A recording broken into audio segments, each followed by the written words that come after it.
महामहिमामयी श्री जनाबाई जी का बहुत ही श्रद्धा से नाम भक्त मंडली में लिया जाता है। ये इनकी अवस्था 8 वर्ष की थी। ये अपने माता पिता के साथ पंढरपुर आई हुई थी।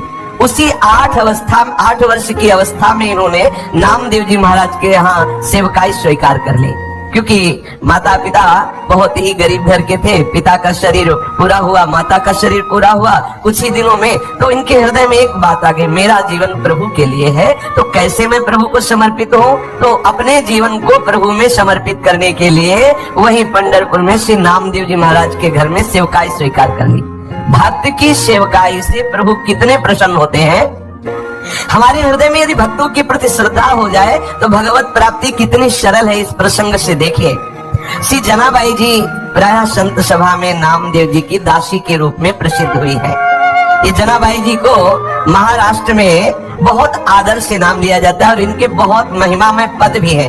और ऐसी इनकी नाम में प्रीति हुई नामदेव जी के प्रभाव से कि बड़े बड़े सिद्ध संत जन इनका स्मरण करते थे। कबीरदास जी जैसे सिद्ध संत जनाबाई जी के चरणों में प्रणाम करते थे। ये नामदेव जी के संग की महिमा का प्रभाव। उनका जन्म गोदावरी तट पर गंगाखेड़ नामक एक ग्राम में हुआ था। इनके पिता का नाम दमा और माता का नाम करुण था। बचपन में ही इनकी माँ पधार गई और पिता जो इनको विठल भगवान के दर्शन के लिए लाए तो वहीं उनका भी शरीर पूरा हुआ और ये नामदेव जी के चरणों में समर्पित हो गए। इनके हृदय में एक बात आई कि प्रभु की प्राप्ति का उपाय एक ही है, कोई भक्त प्रसन्न हो जाए, कोई भक्त मुझे अपना के दे। और भगवान इस बात की बाट जो होते रहते हैं, जब तक कोई भक्त प्रभु के अनुराग में जो डूबा हुआ है वो अपना नहीं कहता, तब तक प्रभु हृदय से नहीं लगाते।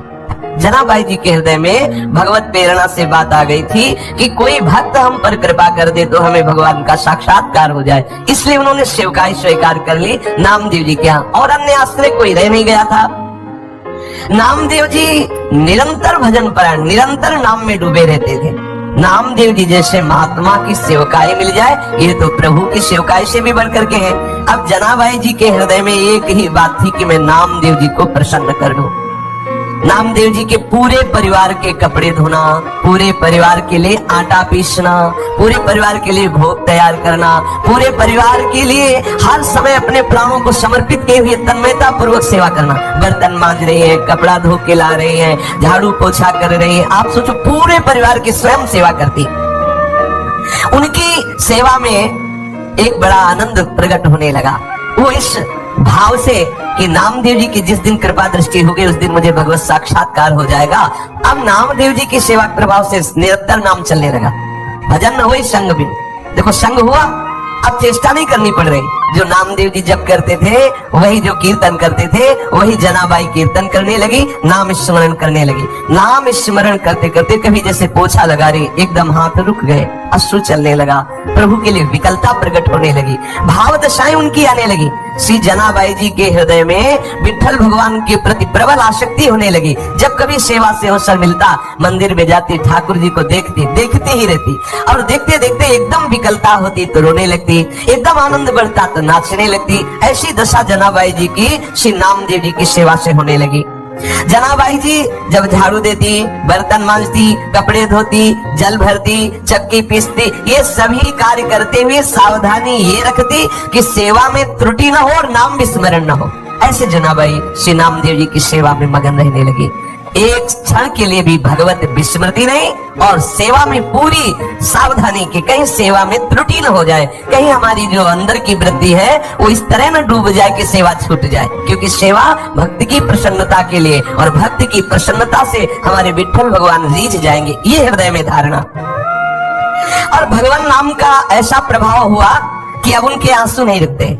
सोनी लगा रहे, अश्रु प्रवाह हो रहा, बर्तन मांज रहे, अश्रु प्रवाह हो रहा। देखो कैसी कृपा हुई भक्त संग की, जिसकी बड़े बड़े साधु जन, उपासक जन आकांक्षा करते, वो जनाबाई को प्राप्त हो रहा है। वो कभी रोते रोते सेवा करते करते एकदम व्याकुल हो जाती, हा विठल, हा विठल, हा पांडुरंगा, ऐसे पुकार पड़ती। प्रभु के लिए प्रत्येक चेष्टा करने वाले के हृदय में विकलता आ ही जाती है। जहां थोड़ी चेष्टाएं प्रभु के लिए है और थोड़ी चेष्टाएं स्वसुख वांछा की है, उपासक है, लेकिन ये व्याकुलता नहीं आएगी। जैसे प्रश्न होता है कि हम प्रभु के लिए कब व्याकुल होंगे, तो पकड़ो ये बात, जो भी आप सेवा, चेष्टा, व्यापार, नौकरी, व्यवहार जो भी करते हैं वो प्रभु की प्रसन्नता के लिए सांगोपांग करें। और सावधानी ये रहे कि अंदर से भगवत स्मृति का तार ना टूटने पावे। फिर आप देखना सेवा करते करते व्याकुलता आने लगेगी, आप विकल होकर बीच में एकदम पुकार उठेंगे, हाँ प्रभु कब मिलोगे। ये व्याकुलता तभी आती है। अपने लोगों को क्या है, थोड़ी देर तो भजन साधन करते हैं, इसके बाद सुख वांछा की चेष्टा करते हैं। आप देख लेना, अपने सुख की, शरीर सुख की, इंद्रिय सुख की चेष्टाएं जो करते वही व्याकुलता नहीं होने देती। अब एकादशी के दिन नामदेव जी के यहाँ रात्रि में भक्त मंडली एकत्रित होती और कीर्तन करती।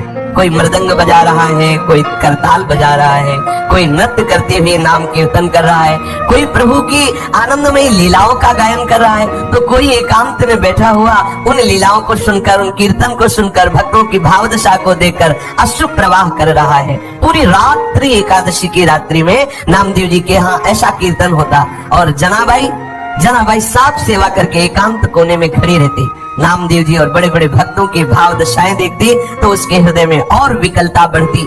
संकीर्तन के आनंद सागर में वो पूरी रात डूबी रहती। उसको ये पता ही नहीं चल पाता कि कितने कम समय में रात्रि व्यतीत हो गई। जैसे कल्पों की लीला सखियों को एक क्षण के समान लगती है। प्रिया प्रीतम के एक एक लीला में कल्प कल्प विहार करते हैं और सखियों को लगता है तो अभी अभी इसी क्षण लीला प्रारंभ हुई। ऐसे प्रिया प्रीतम को भी लगता है कल्पों शैया में विलास कर रहे हैं, उनको लगता है अभी तो हम मिले ही नहीं। ऐसा ये महाप्रेम का स्वरूप है। श्री जनाबाई को पूरी रात्रि कीर्तन और गुणानुवाद सुनने पर ऐसा आनंद आता, लगता कि रात्रि तो बहुत कम समय की हुई, एक क्षण में व्यतीत हो गई। उषा काल होते ही, प्रातः काल होते ही सब भक्त मंडली अपनी दिनचर्या को जाती और ये बावरी हुई भगवत प्रेम की मादकता में ठाकुर जी के प्रसन्नता के लिए श्री नामदेव जी की सेवा में मगन रहने लगती। अब इनको आज लगा कि अरे आज तो सूर्यदेव उदय हो गए, सब भक्तजन चले गए और मुझे तो होश ही नहीं रहा, ये तो बहुत बड़ी त्रुटि हो गई। एक दिन एकादशी में ऐसी आनंद वृत्ति में रात्रि में डूबी कि सब भक्त कीर्तन करके चले गए और ये डूबी ही रही। देखा सूर्य चढ़ गए हैं, प्रकाश हो गया है। अब चेतना जगी तो इनको लगा कि जो हमारी इस नामदेव जी के प्रति सेवा वृत्ति थी ये तो बहुत हमारे अंदर त्रुटि हो गई, कैसे पूर्ण सेवा हो पाएगी। सबके लिए आटा पीसना है, सबके लिए सब व्यवस्थाएं अकेले करते। और देखो उसमें ये नहीं कि मुझे करना पड़ता है, ऐसा नहीं, उत्साहित होकर प्रसन्न मुद्रा में करती। आंख खुली, देखा तो बहुत देर हो गई, कैसे नामदेव जी की पूरी हम सेवा कर पाएंगे। जल्दी जल्दी से घबरा कर सोचा कि सबसे पहला काम करते हैं कि हम वस्त्र जो सबके स्नान किए हुए हैं पहले उनको धो के फैला देते। जल्दी से वस्त्र लिए और वस्त्र लेकर के धोने के लिए वो भागी। फिर एकदम दिमाग में आया कि अभी तो बहुत से पात्र पड़े हैं, उनको मार्जन करना है और पानी भी भर के रखना है, पर चलती है पहले वस्त्र धो के आती है। जीवी चंद्रभागा नदी के पास पहुंची वस्त्र लेकर के, तो अब कई चिंताएं एक साथ। अभी तो पात्र मार्जन करने हैं, सुंदर जल भर के रखना है ठाकुर जी की सेवा के लिए, आज तो बहुत विलंब हो गया, अब आज कैसे हम सब सेवा कर पाएंगे। इतना मन में सोच रही थी कि इतने में देखा कि एक वृद्धा मैया आई और कहा कि जनाबाई तू चिंता क्यों कर रही है, सुन तू और जाके कार्य कर, मैं यहाँ तेरे कपड़े जो है सब नामदेव जी के परिवार के वस्त्र है ना, ये मैं धो देती हूँ। उन्होंने कहा नहीं नहीं आप क्यों करेंगे, आपका शरीर बिल्कुल नहीं, सच्ची सफाई धुलाई तो हम करना जानती, पूरा जीवन हो गया, पूरा जीवन हो गया। जिसके वस्त्र को हम धुलते दोबारा वो मलिन नहीं होते हैं। और देखो तुम तो अभी नई अवस्था तुम्हारी हो, मेरा जीवन हो गया धुलते हुए, सच्ची धुलाई का कार्य हम जानते हैं। समझ नहीं पाई जनाबाई। जनाबाई ने कहा मेरे स्वामी की सेवा में आज बड़ी गड़बड़ी हो गई, क्योंकि मैं ऐसी भूल में पड़ गई कि सेवा छूट गई। भूल का तात्पर्य इतना आनंद में डूब गई। बुढ़िया ने प्रेम से कहा तू चिंता मत कर, देखना तू ऐसे कपड़े साफ नहीं कर सकती जैसे मैं करूंगी।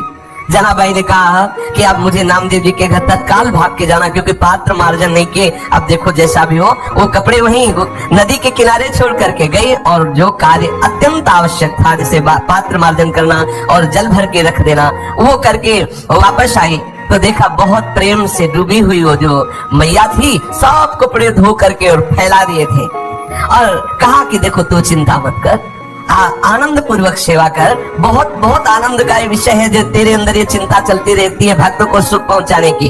तो उन्होंने देखा कि सारे के सारे कपड़े एकदम स्वच्छ। जनाबाई ने हाथ जोड़ करके कहा कि आप जैसी उदार तो मुझे जीवन में देखने को नहीं मिली। हमारा तुम्हारा कोई परिचय नहीं, कोई स्वार्थ भावना नहीं, और आप इतने ढेर सारे सब कपड़े धो दिए। तो आप तो हमें लगता है ईश्वर स्वरूप ही है, प्रभु स्वरूप ही है, और हमें तो ऐसा लगता है कि हमारे विट्ठल ने कृपा करके तुम्हें भेजा है। पर इतना नहीं समझ पाए कि विट्ठल ही इस रूप में आए हैं। मैं आपका बहुत आभार मानती हूँ। तो मैया ने कहा आभार की कौन सी बात है, मैं तो तुम्हारी ही हूँ।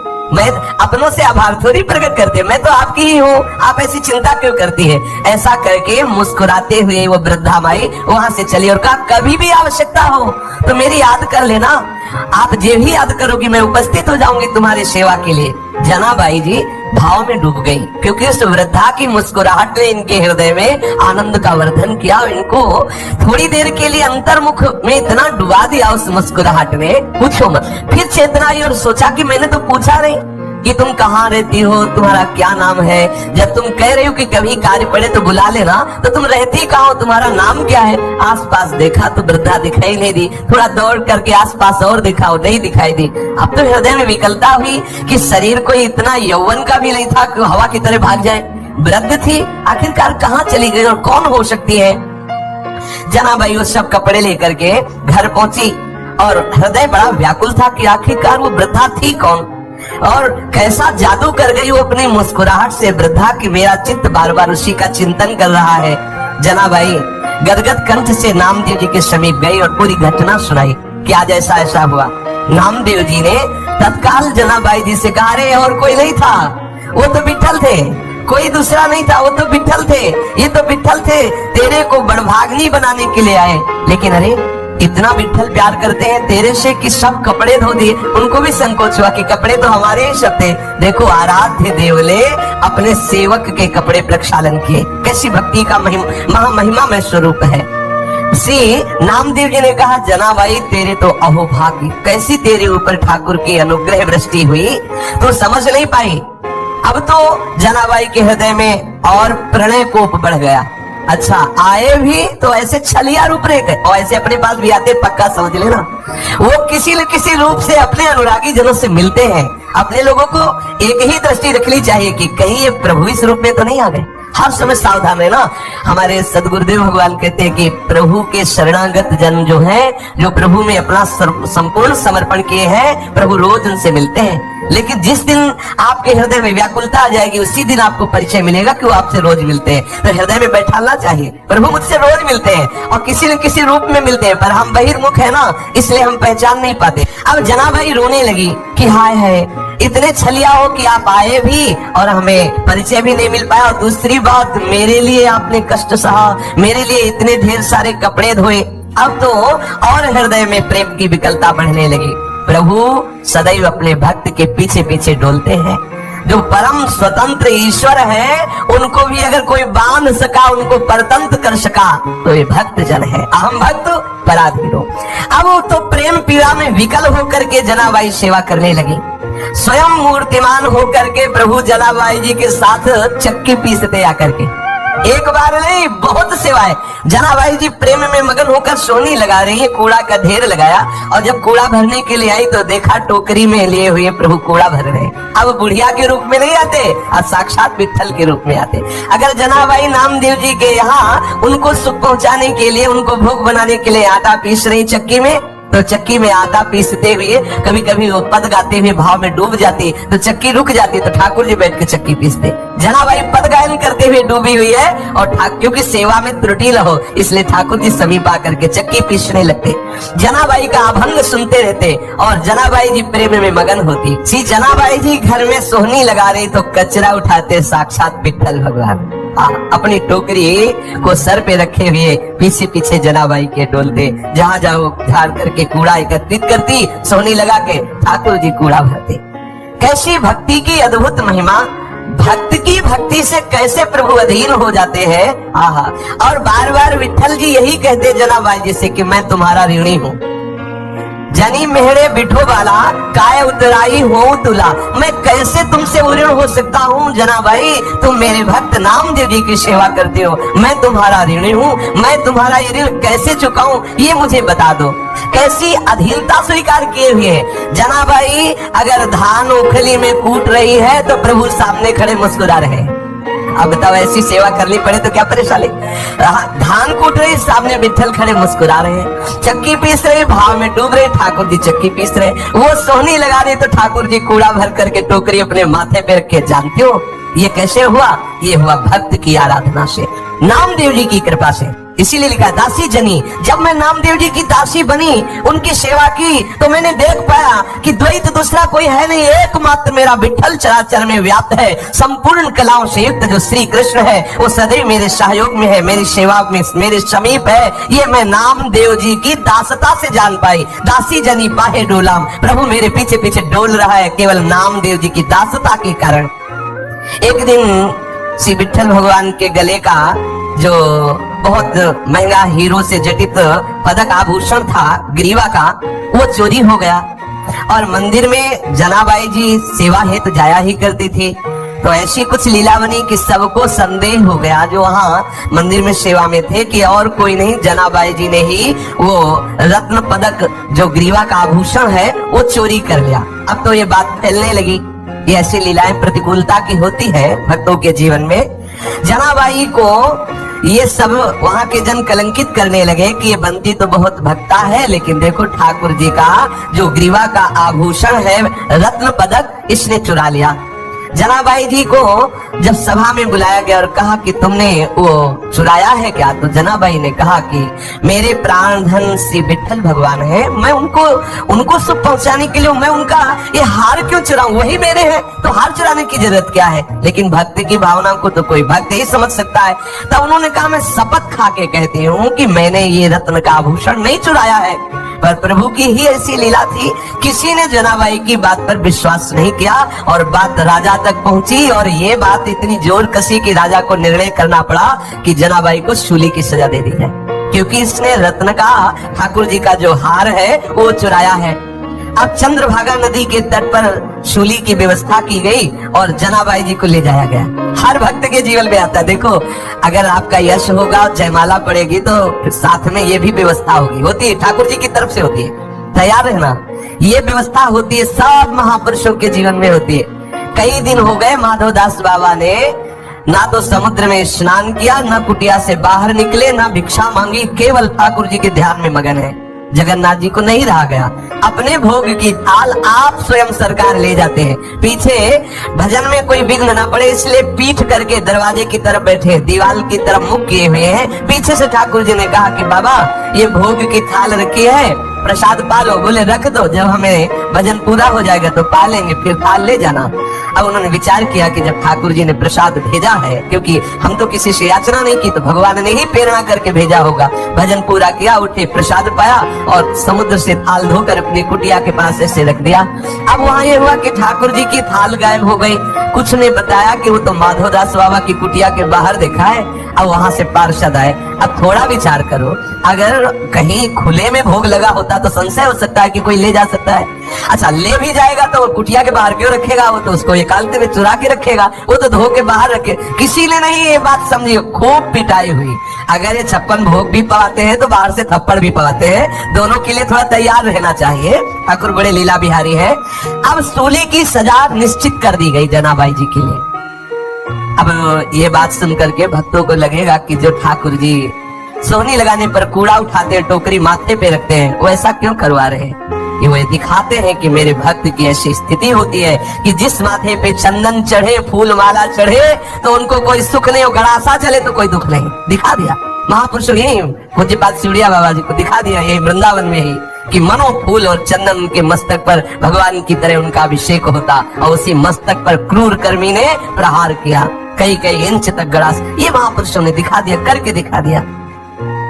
अब सूली पर चढ़ाने के लिए उनको बांध करके जनाबाई के हाथ ले जाया गया चंद्रभागा नदी के तट पर। जब जनाबाई ने देखा बस सूली पे चढ़ाया ही जा रहा है, तो बस हृदय से कि बहुत बढ़िया, जैसे विठल आपकी इच्छा। और बस विठल विठल विठल विठल विठल, जैसे जैसे वो बोलती विठल विठल, वैसे सूली पिघलती जाती।